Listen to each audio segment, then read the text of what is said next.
what do you liked it? Story or a director? So what are the experiences with the hero? So నాకు first నాకు story చెప్పాలికి director రాలేదు. ఎవరినో తమిళ్ తెరించ ఒక అబ్బాయిని పంపించారు. సో నేను స్టోరీ విన్నాను. నాకు స్టోరీ ఇష్టమైంది. సో అండ్ ఇది కామెడీ జాన్రా నేను ట్రై చేయలేదు. నేను చేసిన ఒక 6 ప్రాజెక్ట్స్ అన్నీ కొంచెం సీరియస్‌గా ఉంటది. సో ఇది నాకు కొత్తదిగా ఉంది. ఇది నాకు ట్రై చేయాలి అని నేను థింక్ చేశాను. అదే ఒక్క రీజన్ నేను యాక్సెప్ట్ చేశాను. నాకు సుధీర్ గురించి ఏం తెలీదు.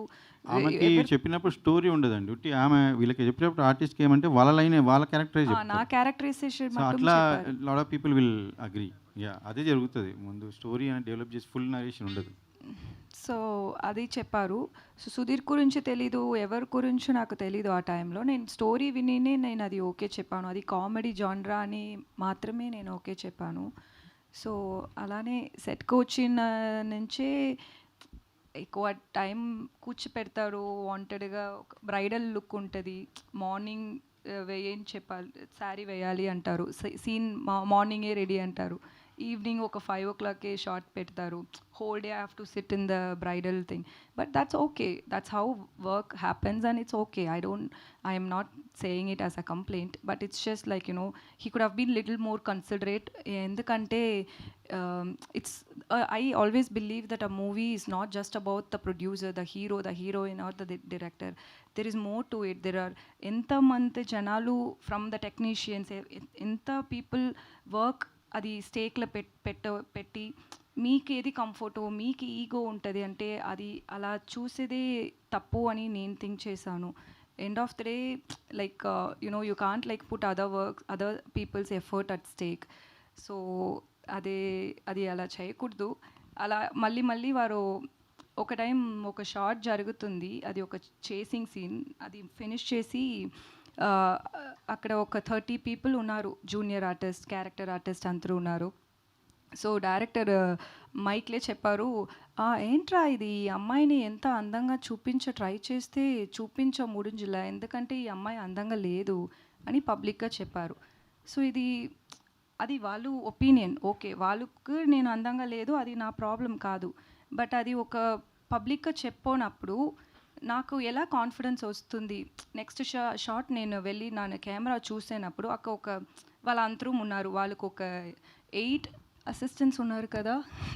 సో 8 అసిస్టెంట్స్ ఉంటారు ఆ డైరెక్టర్కి. అందరం కూర్చి ఏమో నవ్వినే ఉంటారు. సో యాజ్ అన్ యాక్టర్ నాకు ఫస్ట్ నేను కాన్ఫిడెన్స్గా చూడాలి. దానికి డైరెక్టర్ ఇంపార్టెన్స్. నాకు బ్యాచులర్ చేసేటప్పుడు నేను మేకప్ లేదు, హెయిర్ చేయలేదు, ఏం లేదు. అది డైరింగ్గా నేను అది చేశాను. ఎందుకంటే అది నాకు first movie. Still I did it because of the director and cameramans confidence. They told me that మీరు ఇలానే ఉండండి, ఇది బాగుంది. అది ఆ కాన్ఫిడెన్స్ కావాలి నాకు.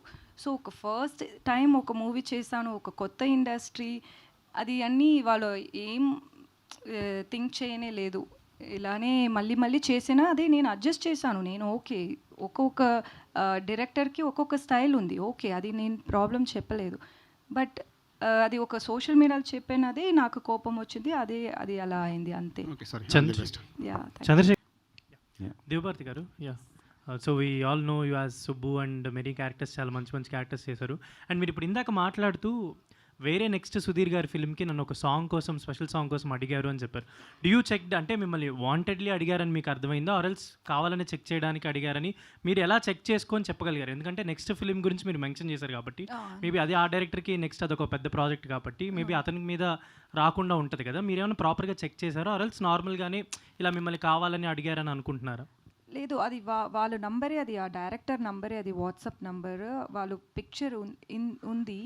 వాళ్ళు అన్ని డీటెయిల్స్ పంపించారు నాకు. ఆ మూవీ గురించి ఏమేం ఆర్టికల్స్ వచ్చిందో అది అన్నీ నాకు లింక్ పంపించి, ఏమో నాకు సుధీర్ తెలీదు అని అన్ని డీటెయిల్స్ నాకు పంపించి నాకు అడిగిందండి. వీళ్ళెందుకు నాకు ఐటమ్ నెంబర్ అడుగుతున్నారు, ఈ డైరెక్టర్ సుధీర్ మూవీకి అన్నారు. సుధీర్ మూవీకి నీకు ఐటమ్ నెంబర్ అడగడం ఏందని నేను షాక్ అయినా.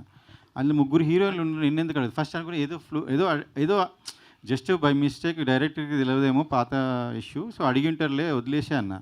అది కాదు, ఆమెని ఇంకా దట్ ఈస్ పర్పస్లీ డన్ అనేది తర్వాత అర్థమైంది. అంటే మేము విన్నది ఏంటంటే ఆల్రెడీ వీళ్ళు పెయిర్ అయ్యారు కదా, బాగుంటుందేమో తిన అపేర్ అయితే అనే ఉద్దేశంతో అడిగారని మాకు వాళ్ళ నుంచి వచ్చింది.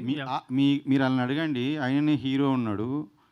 ఆయన నేను వేరే సినిమా చేసేటప్పుడు సైడ్ క్యారెక్టర్ కామెడీ క్యారెక్టర్ చేస్తే బాగుంటుందా, ఆయనకు ఇష్టమేనా చేయమని మేము ఆ డైరెక్టర్ ఇంకో డైరెక్టర్ ఈ ఇష్యూ నడుస్తున్నాం. This was purposely done. When she told I only brushed it off. అది ఉండదమ్మా, నువ్వెందుకు ఫీల్ అవుతున్నావు, ఆ డైరెక్ట్ కొత్త టీము కొత్తది అనుకున్నాం. కానీ లేదు, ఇప్పుడు మాకు తెలిసింది ఏంటంటే ఆ టీము సుధీర్ గారికి అదే, సుధీర్ గారు is not coming because is bonded.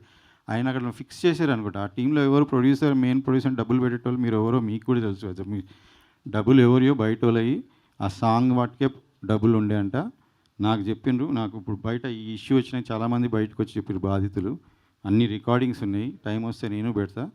అలా ఆ పాట చేశారు. ఆ పాట కోసమే ఐటమ్ నెంబర్ ఇప్పుడు అది అమ్మితే మళ్ళీ ఆడియో రైట్స్ పోస్తే ఆ పైసలతో చేస్తారు. ఇప్పుడు మీరు కూడా చూస్తారు, అది మీకు తెలిసి ఉంటుంది కూడా. కానీ that is wrong. What they are saying is అది డిఫరెంట్. సుధీర్ గారు కూడా చూస్తారు ఆ టీం గురించి. దేవభారతి గారు అండ్ అది కూడా నాకు వాళ్ళు కనెక్టెడ్ని ఎలా తెలుసు అని వాళ్ళు ట్వీట్ చేశాను కదా ఆ టైంలో. ఆ మూవీ డైరెక్టర్ మన ఈ డైరెక్టర్కి సపోర్ట్ చేసి ఒక పోస్ట్ పెట్టారు. Okay, apart from all controversies and everything, and మీ ఫస్ట్ డెబ్యూ తెలుగులో గోట్ రాబోతుంది కాబట్టి how you are feeling, and apart from all controversies your Telugu first film కదా, అందుకని I'm very happy about it. I'm very happy that I got casted in GOAT. ఎందుకంటే ఈ మూవీలో అన్ని వేరియేషన్స్ ఇచ్చారు నాకు. సో ఇది ఒక మంచి డెబ్యూగా ఉంటుంది. I'm very happy about it. Chandrasekhar